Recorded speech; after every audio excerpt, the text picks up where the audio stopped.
pagpapala ng banal na presensya ng ating banal na Espiritu. Amen. Okay, let us all stand up and let us put ourselves in the presence of our Lord Jesus Christ. In the name of the Father, the Son, and the Holy Spirit.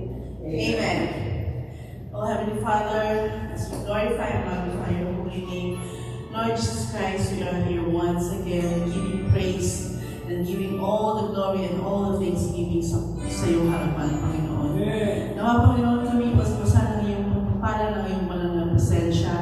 Ang bawat sulong ng basang ito ay bubukan mo ng iyong pag-ibig, Panginoon.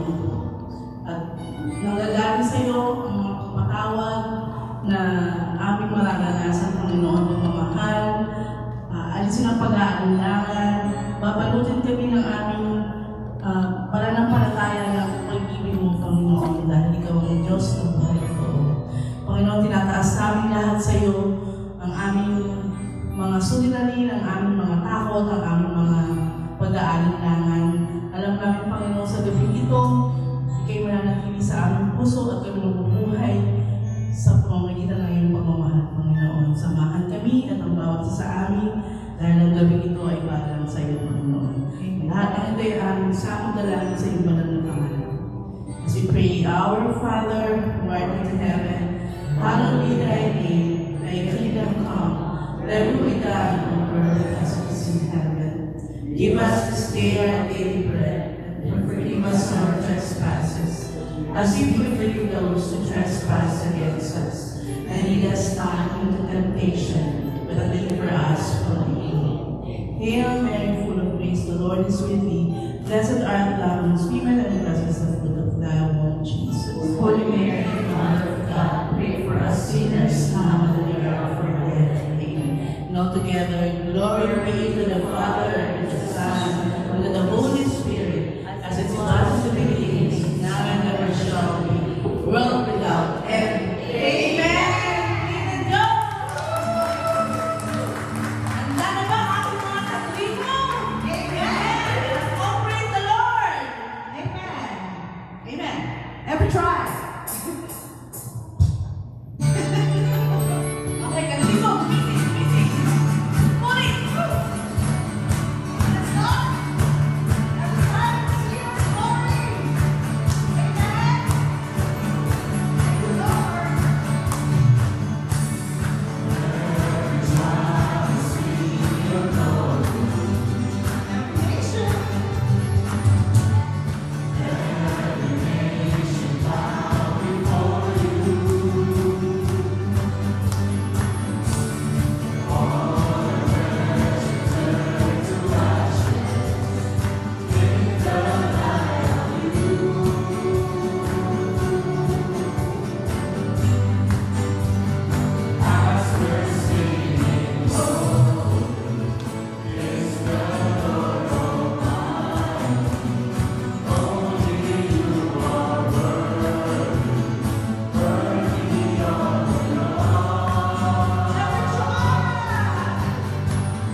We humbly kneel before you to cry out our prayers.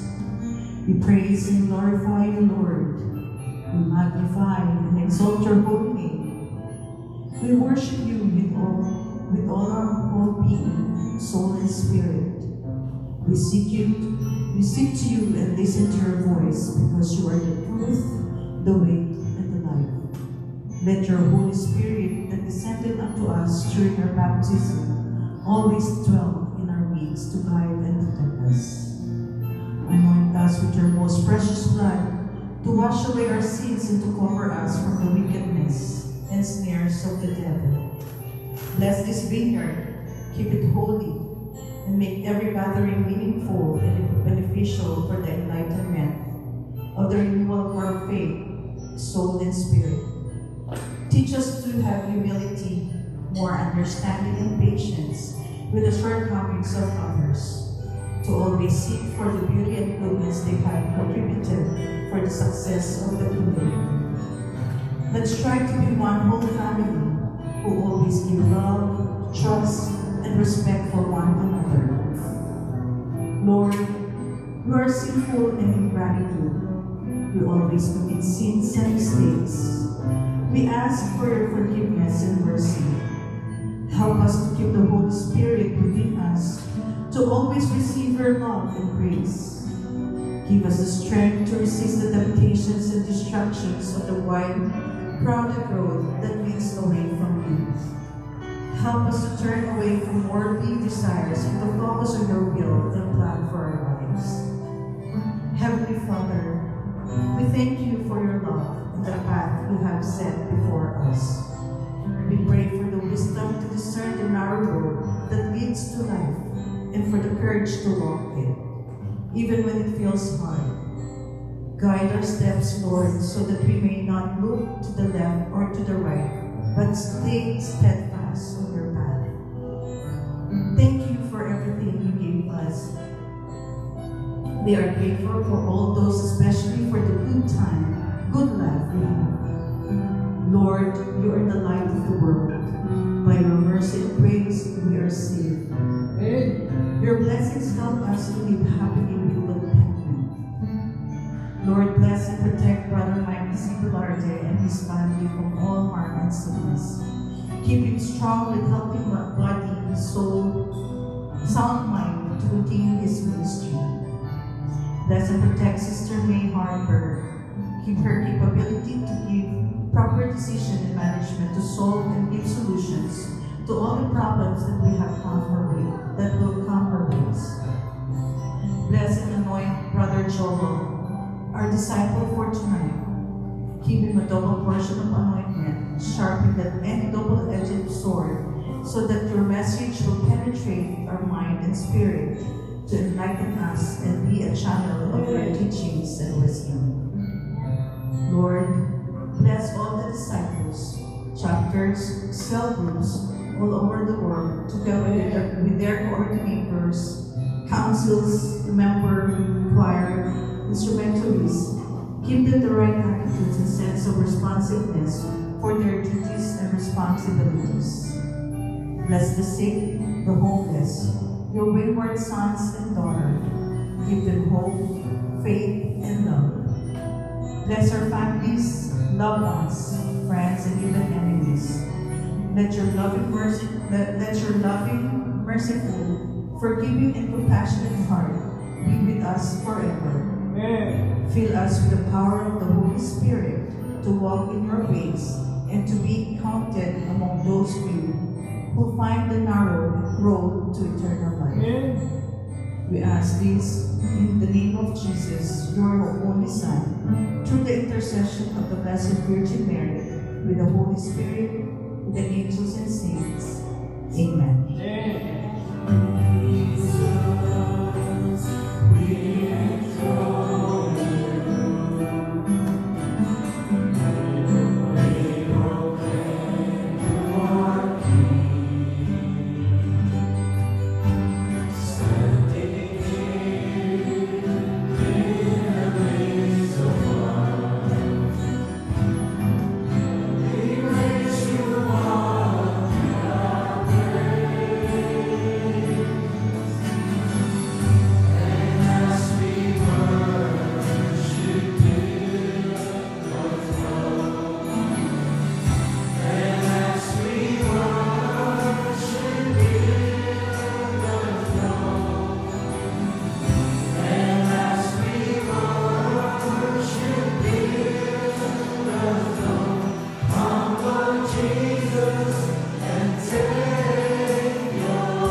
Okay po, let's have our guidelines, ABCD, A, be accurate, B, be brief, C, be Christ-centered, and D, do not preach, kasi namin si Dr.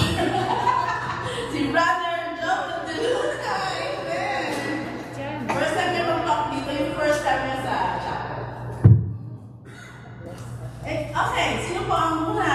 Siyempre, natawagin ko, walang iba kundi ang may birthday, Sister Paula!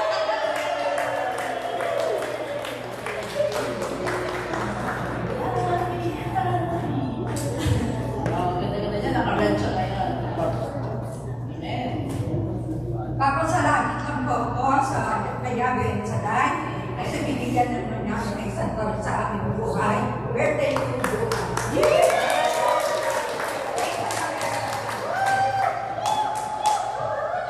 More balloons! Happy birthday! Ano na po siya? Batang-bata, 73 years old. Hindi mo yung age eh. Pero masarap pa rin magluto, di ba? Amen! Glory to God. We are very thankful and we are blessed po na alam namin mahal nyo kami. So, mahal namin, pinabalik namin sa inyo lahat. Si Mami Nilda, mag-share naman blessing from the Lord. Amen.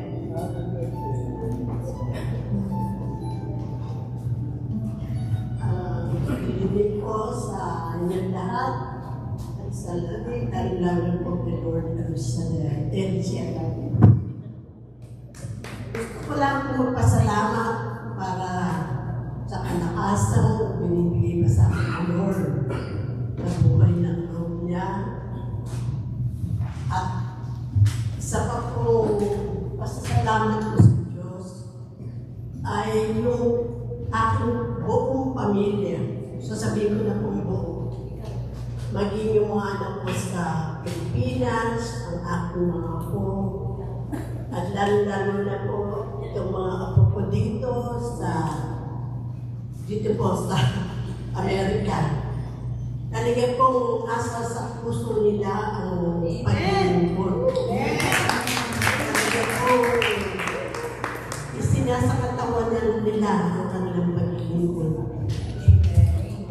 Ako po'y lubos na nasisiyahan at naliligayahan sa kanilang mga ginagawa. Hindi po nila nakalimutan na maglingkod kay Lord. Ganon din po yung aking mga anak sa Pilipinas na akin dito sila ng 41 anniversary, pati po yung aking mga apo. At papasalamat din po ako sa matagumpay natin na iraos ang 41 anniversary. Pero sa atin po ay 31. 31.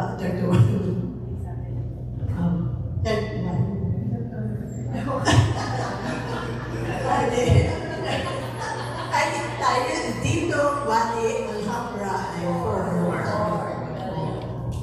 USA Canada ay 41, 34. Opo. Kaya, dinadalangin ko po na sana yung pamilya namin ay patuloy na maglingkod sa aming lugar sila, ating mga po, at silang magmamaliw sa kanilang paglilingkod na pagkat palang araw, gagaling palangan ng Diyos. Talagang salamat sa pamilya ng Alba. Talagang makikita mo, napakagaan dalhin. Kasi kahit sa mga bata, pag may mga sinasabi ka, may mga gustong gawin, hindi man sila nagsasalita, pero susunod sila. Si Paul. May mga sinabi mo na, mag-share kayo, gano'n na ganyan. Tapos, talagang big revelation si, preacher in the making. Brother Paul. Talagang sabi ko namin, yung patotoo niya, grabe, may verse pa doon. And it centers on love. Diba? Amen. Thank you, Lord. Tuloy na mapabuti ng Panginoon. Sarap maglingkod pag Hindi na mga kasama mo. Sino ka po? Meron ba?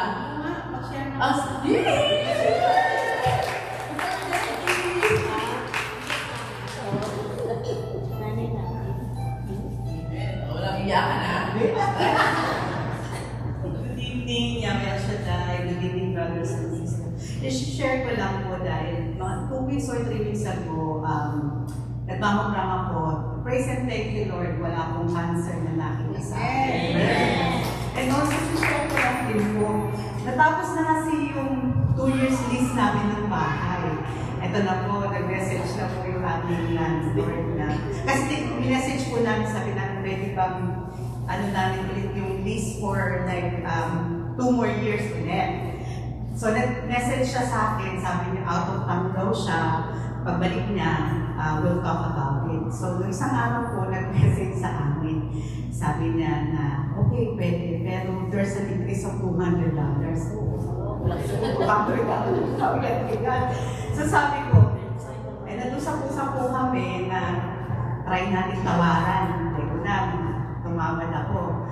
Tapos sabi niya sa akin, umaga pa lang nag-message na ako, gabi na wala pang message. Tapos nag-message siya yung gabi. Sabi niya na, I'll get back to you tomorrow morning. Sabi ko, ano na naman, morning na naman. So, kinabukasan ko, nag-message siya na, ito lang daw pwede. Pero parang, inano ko kasi nagbigay din ako ng idea sa kanya na, for 3 years, ganito lang ang pwede mo pang i-itis. Hindi siya umagat doon sa binigyan. Pero half lang po ang tinaas namin for 3 years. So 100 is 100. So thank you, Lord.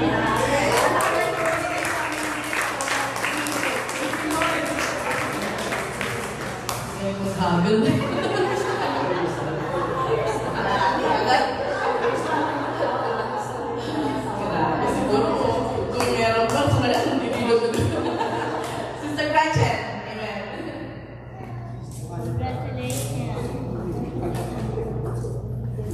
Good evening, brothers and sisters, and good evening, Lord. Thank you for the opportunity to be able to testify on your name.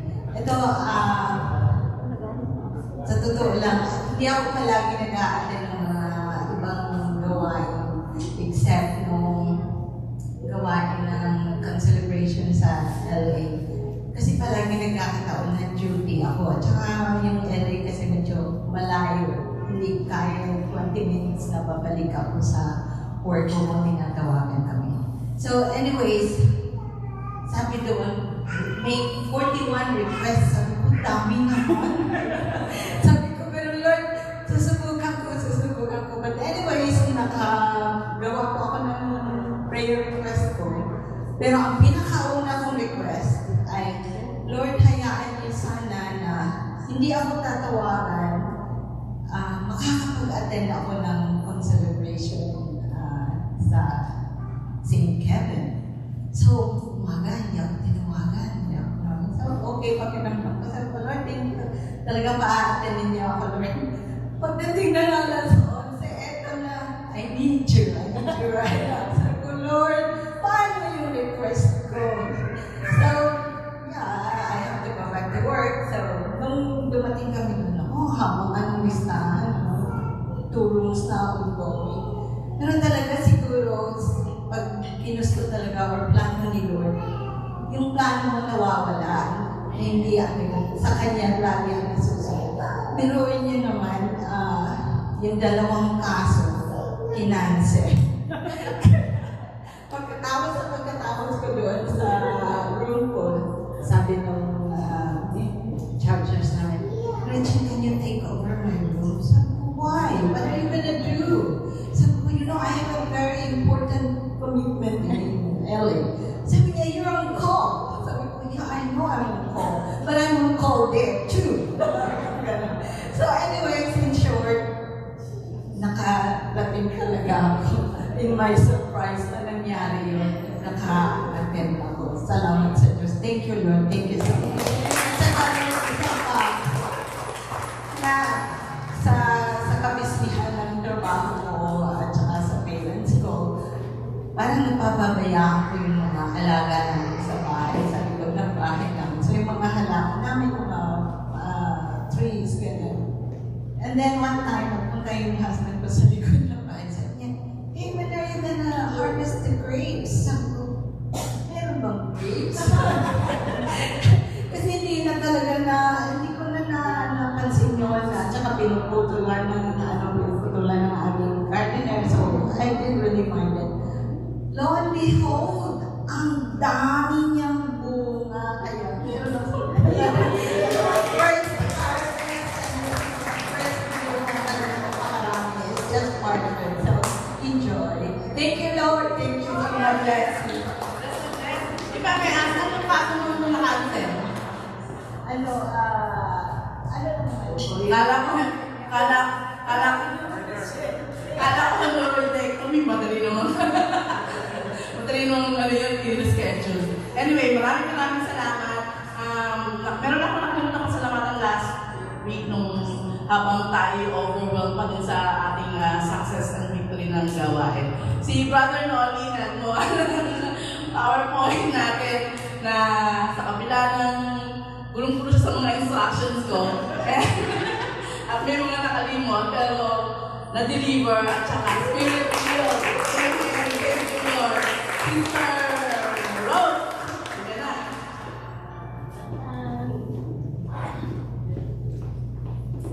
Announcement of August 31st, Norwalk anniversary, September 27, West Korean anniversary, September 28, feeding po tayo sa homeless sa Dolores Mission, September 28, Southern California, picnic. Please save the dates and let us support all our activities and anniversary. Amen. Thank you, Lord.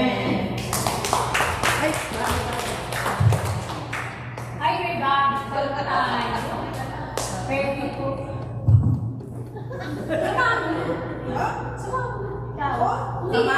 Samahan na lang. No, dito, here. Here, nalaman. We're just going to.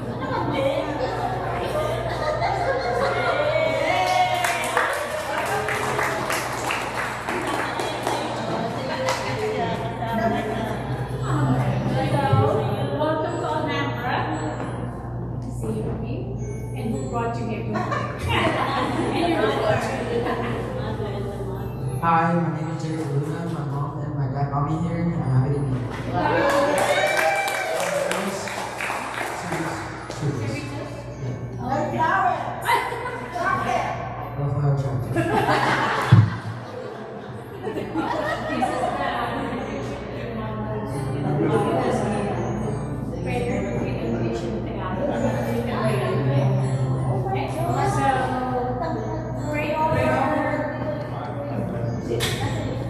Let's give our hands to our good brother Jacob de Luna.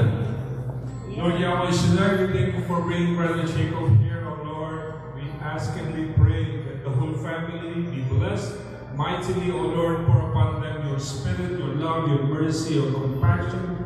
And we ask, oh Lord, that all their prayers be answered according to your holy will. In all this we pray in His mighty name. Amen. Welcome, welcome. Let's welcome Brother Jacob, everybody. Let's start.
gagamitin ng kanyang biyay, pagpapadaluin ng biyay, pagpapala ay walang iba kundi ang ating blessed na disciple from Bellflower, Brother Joel Luna. Amen. De Luna, sorry. And let's all pray the Lord's Prayer, brothers and sisters, all together.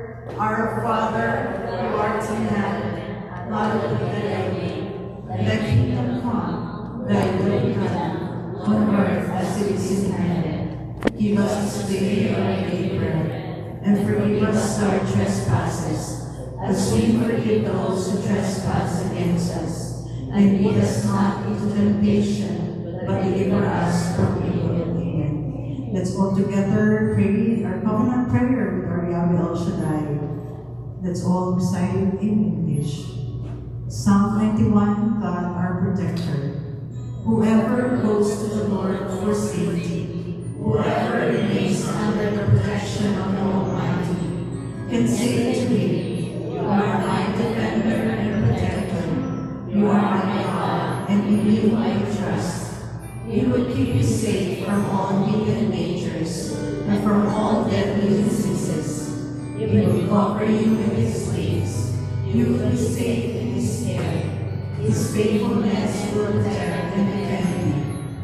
You will not fear any dangers at night, or sudden attacks during the day, or the plagues that strike in the dark, or the evils that kill in the daylight.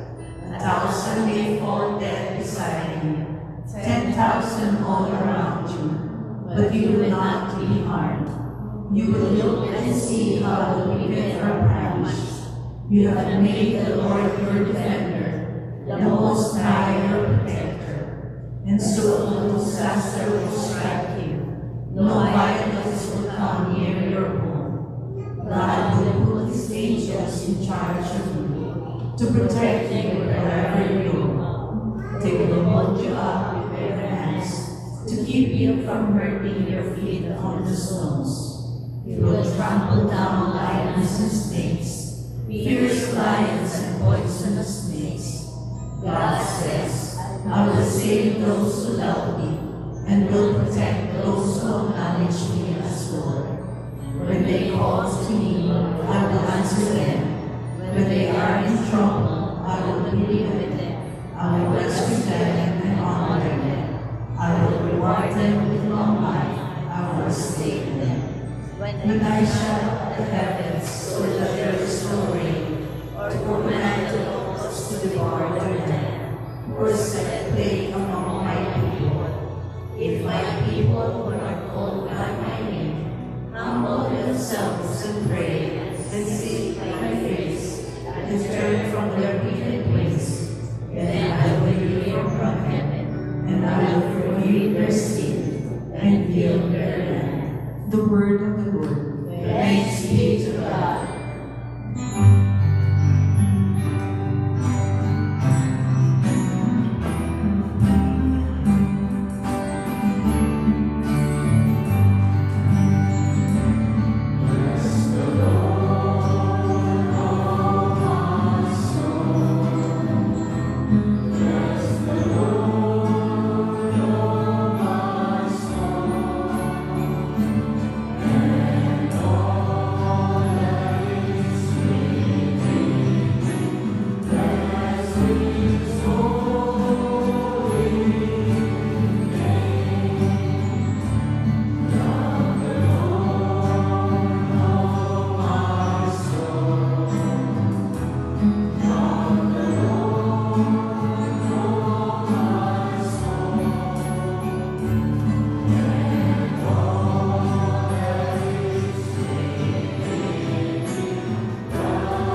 Nandito na lang po kami, Panginoon, sa inyong harapan upang bigay ka ng kapurihan, Panginoon, pasasalamat para po sa araw na ito, Panginoon, at sa araw-araw namin ginagawa, Panginoon, sa mundo.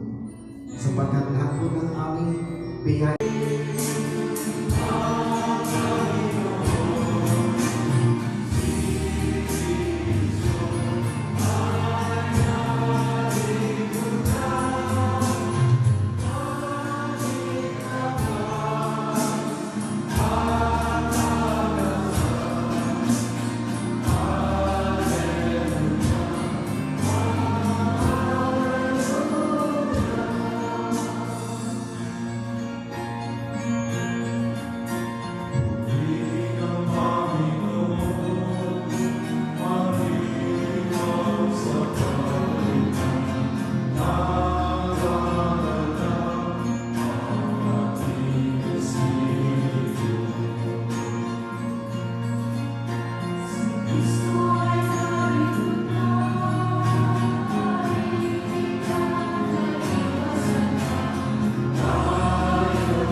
So, brothers and sisters, our gospel for tonight is all about from Luke chapter 13, verse 22 to 33. May the Lord be in my mind, in my lips, and in my heart.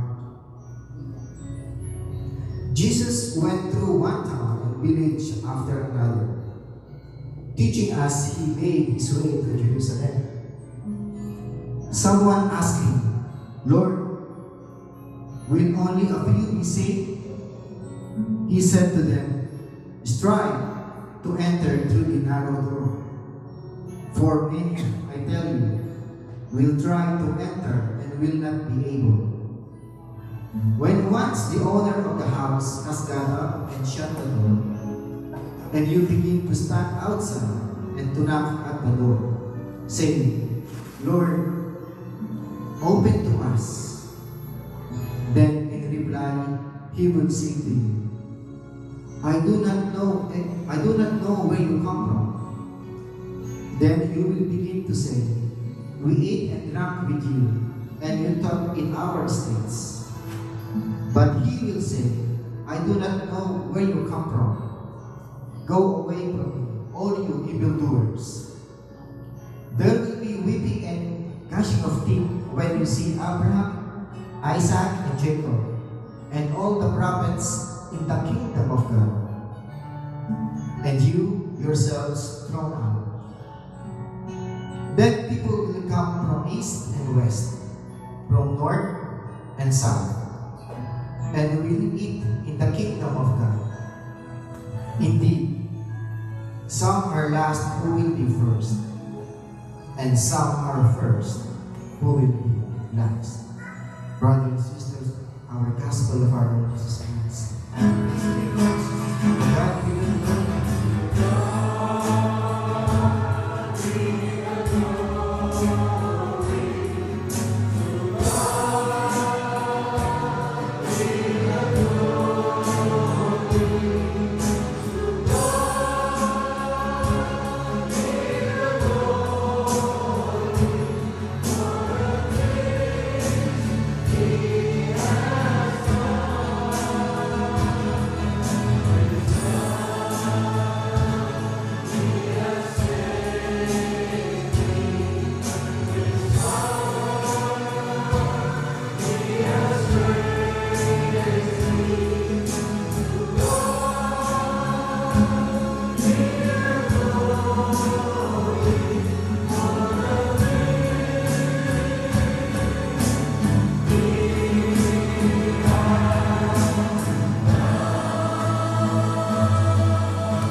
So, magsimpo na po tayo.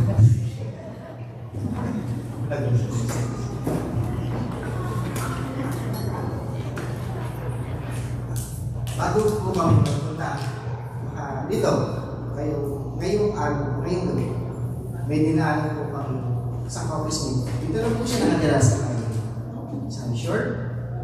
Marami ng 2 miles.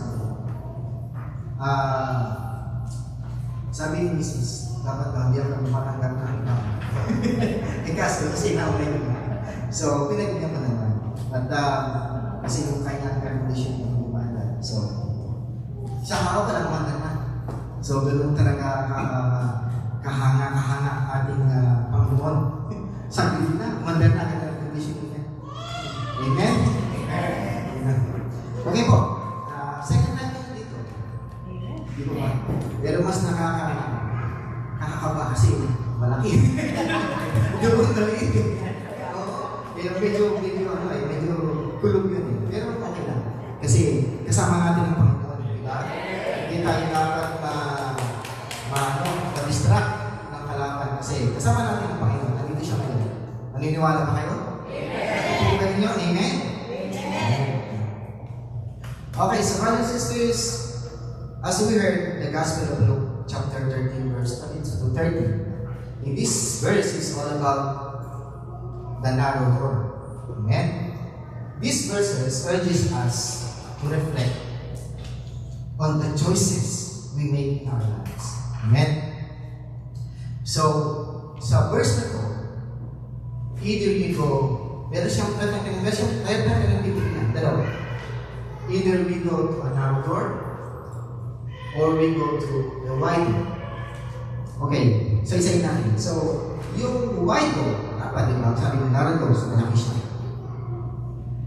And the wide door, it's very comfortable, makes you comfortable. Kasi maraming papasok, maraming lalabas, basta malaki.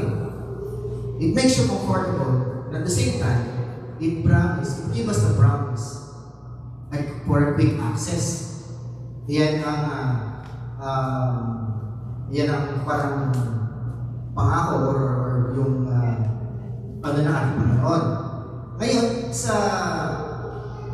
doon sa kanila naman, sa narrow door requires sacrifice, hardship, Kaya nga naroon kasi hindi bibigay ng Diyos ang simpleng yung pag-akit mo sa langit. Di ba? Mahirap yun. It's easy to say, pero it's hard to do. Yeah, yung mahirap isang buwan. Amen? Pag kumbaga, papasok ka sa widow kasi, papasok ka, diba? Walang kalaban. Kumbaga, walang sacrifice na kailangan. It's all easy access. Pero, ang naghihintay naman sa kabilang lugar is ang kalaban. Diba? Yung mga masasamang tao. Yun ang naghihintay sa dito sa kabila. In relation doon sa kabila, dun sa narrator, so kanina, widow tayo ngayon narrator naman. Mahirap na pumasok sa narrator. It takes hardship and sacrifice. Pero pag nakapasok ako sa iyo, ang naghihintay naman sa iyo is salvation. Amen? Ang naghihintay sa iyo ay ating Panginoon Jesus. So, nakita yung difference, nakita yung ang kaibahan ng dalawa. Maganda sana kung tayo makakapasok sa narrator. Pero kung tayo papasok sa widow, which is malaki na, pero naghintay naman doon si Tanik sa kabila, mahirap yun. Yun ay, it's a long process, kumbaga, mahabang pagsisisi, habang buwan ng pagsisisi, pag doon tayo makapasok sa widow. Amen? Kasi paano yan pag sa physical vision mo, maganda yung mga sinasabi, pero pag on the other side, kumbaga sa kabilang stage, hindi na maganda. Amen? So, parang ano lang yan, mga brothers and sisters, parang sa mag-asawa lang yan. Kumbaga, ikaw ay babae. So, diba, dalaga pa. So, parang naninigaw. Kasi maganda. So, we have choices in life. Diba? Parang choices. Pero, pagdating na, halimbawa na kapili ka, then at the same time, so, pakasal na kayo, diba? In 5 years, after 5 years of marriage, iba na ang magiging mo. Pag may nagtanong, bakit ka nakasalan mo? Kasi, ang sagot ng babae, I had no choice. Wala na sa choice. Noong una, marami sa choice, di ba? Kasi marami nabibigay ako na. Okay. Pero nung after 5 years of marriage, wala na. So na lang ang choice niya. Wala na sa choice. Amen mo ba? Yung ina, pagkama lang yung parang hindi kayo tukin. Okay. So ibig sabihin po kasi nung sinakwento ko kanina, kapag tayo napasok dun sa malito, sa widow, it's a long process. Matagal na pagsisisi, habang buhay na pagsisisi mo. Di ba? Ibig sabihin nun, ang pagsisisi ay laging nasa huli. Amen? So you must choose. Either you go to a wide door, which is the door of death, or the narrow door, which is the door of salvation. It is your choice, brothers and sisters. It is your choice to make. Amen? Sa ating buhay, brothers and sisters, our journey dito sa lupa is filled with countless doors of opportunity. Di ba ba? Marami tayong opportunity sa buhay. Saan ba nagagaling opportunity? Saan nagagaling yan? Sa Panginoon natin. Kasi galing sa Kanya. Siya ang pinagalingan niya. Di ba ba? Yung magagandang opportunity na nakukuha natin, binibigay sa atin ng Panginoon. Sa Kanya galing lahat yan. Kaya magpasalamat tayo sa Kanya. Amen? So, balik po tayo sa gospel natin. Doon sa verse 24, sabi niya, di ba, strive to enter through the narrow door. Di ba? Ano ba ibig sabihin niya? Ang ibig kong sabihin niya, brothers and sisters, magkaroon tayo ng magandang hangarin. Magandang hangarin ng dedikasyon sa ating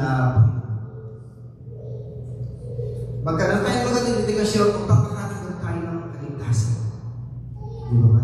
Ang kaligtasan na sinasabi dito ay sa English ay salvation. Di ba ba?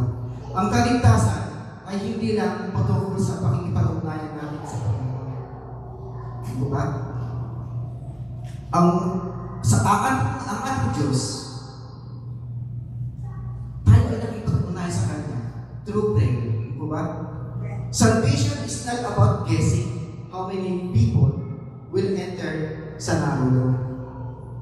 But it's all about how we choose to live our life here on earth. Gusto ba ninyo makamit ang kaligtasan natin, Panginoon? Sino gusto makamit kaligtasan? Taas ko kamay. Amen. At alam mo ito, good life, gusto kaligtasan. So, para makamit natin ang kaligtasan ng ating Panginoon, ang kailangan lang natin, brothers and sisters, magkaroon tayo ng malalim na personal na relasyon sa ating Panginoon. Amen? We have to follow the path to the narrow door. Why? Because this is the path to the righteousness. Righteousness and the truth. Yung katotohanan na which may not always be easy to follow. Amen? Marami ang naghahanap dito, brothers and sisters. Marami. Napakarami. Ito sa mutos panahon ngayon. Napakarami naghahanap ng righteousness, ng pagiging righteousness, ng tamang daan. Ngunit, hindi lahat ay makakampang. Hindi lahat makakampang. Hindi po ba? Kasi, lahat tayo ay may kanya-kanya destination sa buhay. So, in Matthew, I'll give you an example. Matthew chapter 7, verse 21. Not everyone who says to me, Lord, Lord, will enter the kingdom of heaven, but only the one who does the will of my Father who is in heaven. Di po ba? So, napakalino po ng verses na yan. Verses Matthew 7:21. Yung pagsisilbi natin, alam po tayo gusto magsilbi sa Panginoon. There's a lot of ways to serve our Lord. Alam po natin ang simbahan ay isang ay ang tahanan ng Panginoon po ba? So, sa pamagitan ng simbahan, tayo ay nagpagsalari na magsilbi sa Kanya through church. Di po ba? So, yung pagsisilbi natin sa simbahan bilang Eucharistic minister, ano ba? Altar server, yung pagkanta natin, yung choir, lahat yan, pagsisilbi sa Panginoon. Pero, baka kalaan ninyo, that is enough. Para upang tayo kayo, kung gusto yung makakit sa langit, akala ba natin tama ba? Tama, that is enough. Enough pa yun para tayo makakit sa langit.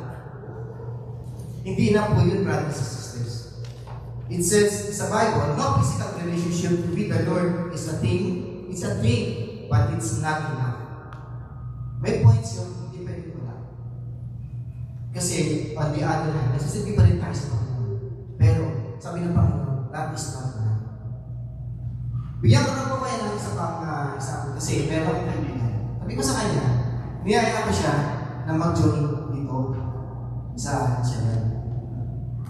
Pero, sabi niya, nagsisimba siya eh. Sabi, baka na siya, katoliko din, so, maka-Diyos. Sabi niya sa akin, hindi na, kasi nagsisimba naman ako sa simbahan. Every Sunday, sabi niya, hindi siya huminto. Sabi niya, every Sunday siya nagsisimba. Baka pag mag-join ako dyan, sumobra na ako sa langit, sabi niya, sabi ko, hindi ganun, sabi ko, ng pagsimba, okay yan. Na natin ang Panginoon, na feel natin ang bigay sa atin ng Panginoon, pero it's not enough sa kanya. Pero sabi niya, let's see. So there's a chance na mag-join siya sa atin. So at the end of our life, brothers and sisters, yung mga pagsisilbi natin, sabi ko na hindi pa rin natin. Yung at the end of our life, haharap pa rin tayo sa Panginoon eh. Huhusgahan pa rin tayo pagkakat natin sa langit. Huhusgahan pa rin tayo ng Panginoon. Di ba ba? At hindi pa rin, nandun pa rin yung panuntunan. Yung kung paano mo inaksa ng Panginoon, nandun pa rin yung panuntunan ay kung sinagawa mo ba yung kalooban ng Diyos nung ikay nasa lupa. So, ibig sabihin, mamakit ka sa langit, hinatulad ka, ang sabi ng Panginoon, Ginawa mo ba ang aking inutos sa iyo, ang aking kalooban? Yung pa rin, itatanungin pa rin yung Panginoon sa atin. Amen? So, matanong ko kayo ngayon, brothers and sisters, ano ba ang kalooban ng Diyos sa atin? What is God's will for us? At paano natin malalaman ang kalooban ng Diyos para sa atin? Matulog na ba kayo? Hindi pa. Walang isip lang. Brothers and sisters, keep in mind na ang kadalasan natin pagkakamali sa buhay ay ang pag-iisip natin na akala natin tama na yung ginagawa natin sa pagsisilbi sa Panginoon. Amen? Pero hindi natin alam na hindi pa pala tama yun. Amen? Hindi naman pala iyan ang pinagagawa sa atin ng Panginoon. So, kaya mahalagang itanong natin sa Diyos kung ano talaga ang gusto niya ipagawa sa atin. Amen? So, paano naman natin malalaman kung ano ang ipagagawa sa atin ng Diyos? Unang-una, dapat ay tayo ay nagdarasal. Magdasal tayo kasi kailangan natin ng medium o ng relationship, ng communication with God. Amen? Kailangan natin malaman ang talagang kalooban sa ating Panginoon. So, develop your relationship with God is very important. Always ask the Lord to speak to you. Always talk to God in prayer. Sabi mo, Lord, speak to me. Your servant is listening. Yun, gawin natin yun, brothers and sisters, kapag tayo ay minsan wala tayo wala sa lugar na tayo. Kasi kailangan natin mag-feel ang presence ng Panginoon sa atin. Amen? Now, paano mo malalaman na yung ginagawa mo ngayon ay kagustuhan ng Diyos? 3 things, brothers and sisters. 3 things. There are 2 things. Number 1, you must know and understand how much God loves you. Amen? Dapat alam mo at kaya mong sagutin ang tanong kung mahal ka ba ng Diyos. Mahal ka ba ng Diyos? Amen. Okay.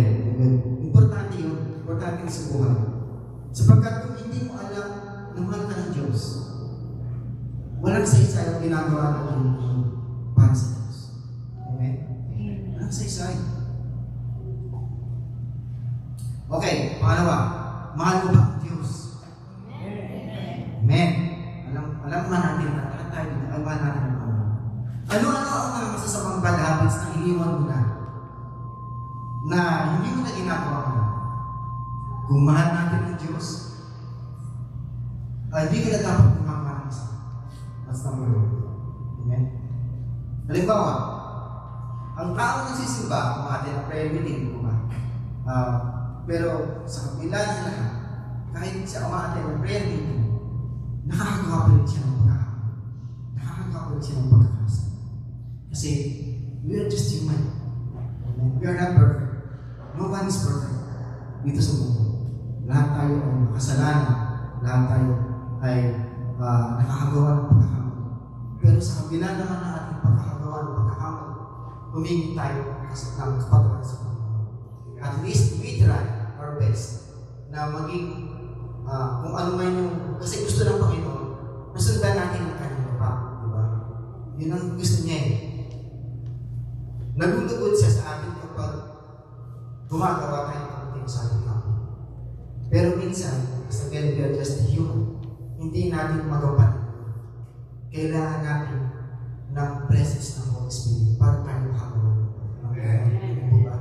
So, sa kabila ng lahat, the best thing is we try ourselves to be humble. We try our best to be do the will of God. We need to do the will of God. We need to be aligned sa will ng Panginoon para sa maging kalulog tayo sa Kanya. Kasi sigurado ko sa inyo, kapag nag-align yung ating mga ginagawa sa Kanya, tsaka yun, ang blessings magpupuro sa inyo. Amen? Siksik-dikting at ang biyaya ng ating sa inyo. Kasi sa Kanya lang tayo umaasa. Dito sa mundo, wala tayong lang aasahan kung siya. Siya lang ang kakampi natin, wala nang iba. Amen?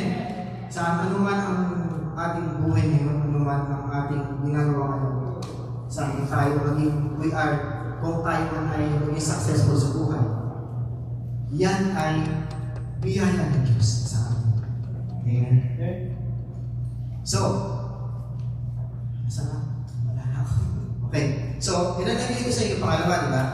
Sabi ko, tatlo yun. There are 3 things. So, nabigay ko na yung una. Ano yung una? Una is, you must know and understand how much God loves you. Di ba? So, second, mahal mo ba ang Diyos? Importante yun. Those two, we need to have a good relationship sa ating Panginoon. Amen? So, yung pangatlo, ang pangatlo, kung if you understand how much God loves you, yung number 1 yan, di ba?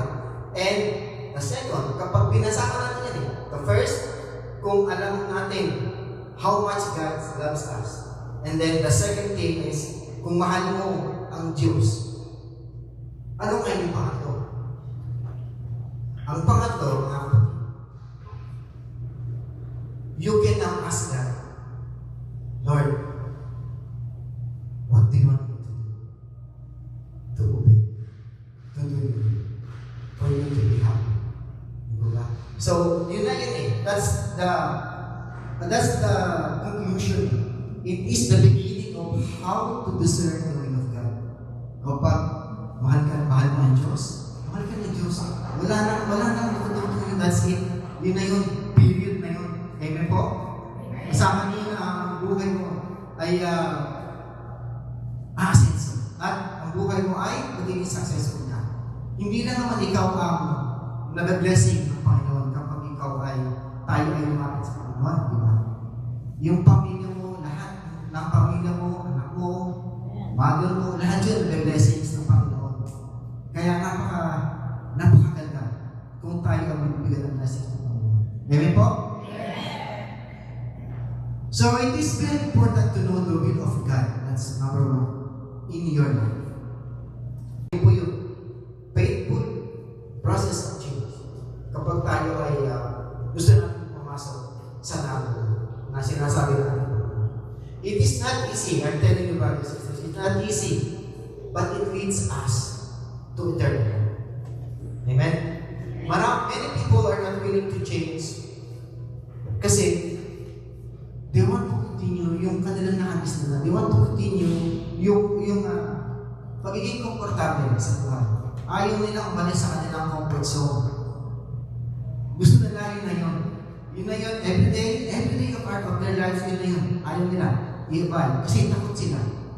Takot silang mabago ang kanilang buhay. Takot silang subukan ang bagong subukan ang ibang paraan para tayo ay lalong mapalapit sa Panginoon.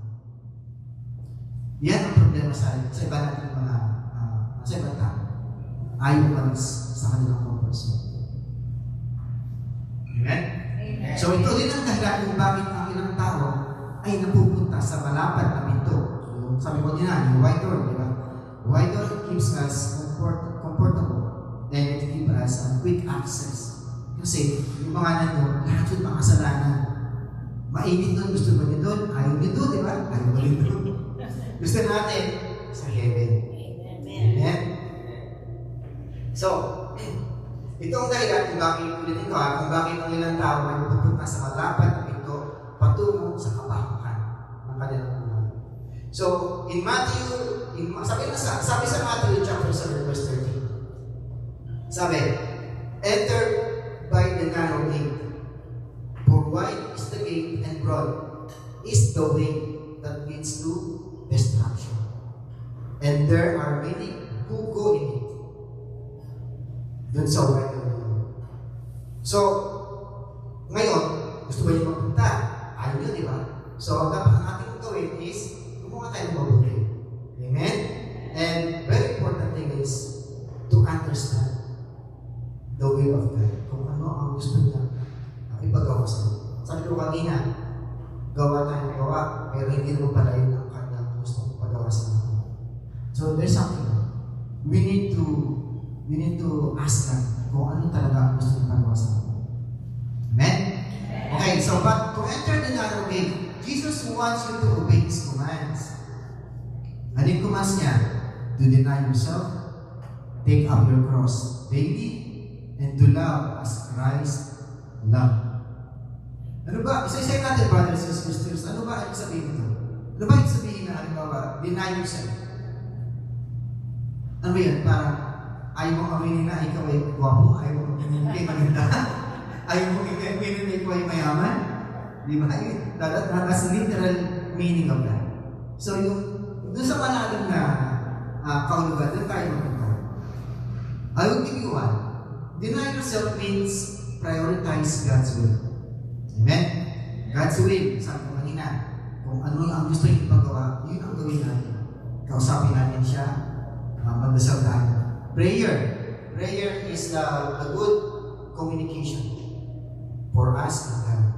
Amen? So just, pray na yung pagkat tayo ng dasal, yung time. Kasi mas nandun siya eh.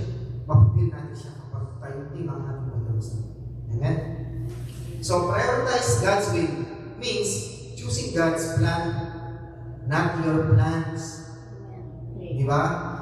Bago ka kumuha ng iyong, kung ano man ang pinaplano mo sa buhay, halimbawa, ito, natami ko yun, ganyan.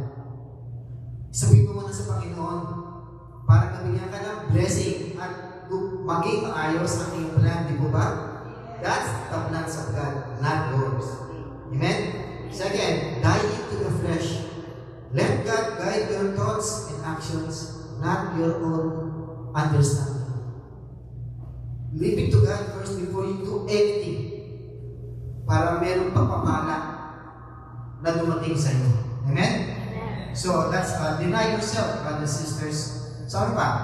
The second one is take up your cross. Dami kong pagpapala dito, pasensya na kayo. The second one is to take up your cross daily. Ito, ibig sabihin nito, brothers and sisters, embrace suffering. Embrace suffering, ito yung accept all the difficulties in life, all the sacrifices, all the trials, all the hardships in your life.